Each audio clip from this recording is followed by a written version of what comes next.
ఓం శ్రీ మహాగణాధిపతయే నమః. ఓం శ్రీ గురుభ్యో నమః. జై శ్రీరామ్. శ్రీమదాంధ్ర సంపూర్ణ మహాభారతము ఆదిపర్వము 3వ కథ. తక్షుడు కుండలములను తస్కరించుట. మార్గం మధ్యలో ఉదంకుడికి ఒక దిగంబర సన్యాసి తారసిల్లాడు. ఆ సన్యాసి క్షణం దృశ్యమవుతూ మరుక్షణం అదృశ్యమవుతూ ఉదంకుడిని వెన్నంటుతూనే ఉన్నాడు. కొంతసేపటికి ఉదంకుడు ఒక కొలను వద్దకు చేరాడు. ఆ చెరువు గట్టు మీద ఒక పరిశుభ్రమైన స్థలంలో కుండలాలను ఉంచి తన తటాకంలో దిగి ఆచమించసాగాడు.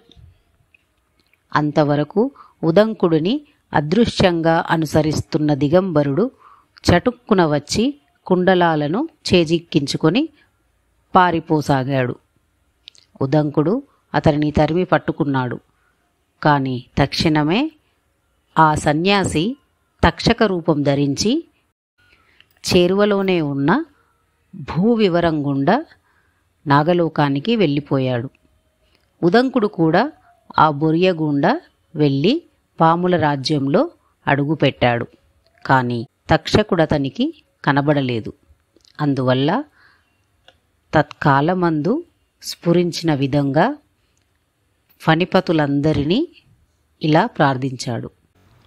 ఇలా మనం 3వ కథని పూర్తి చేసుకున్నాము.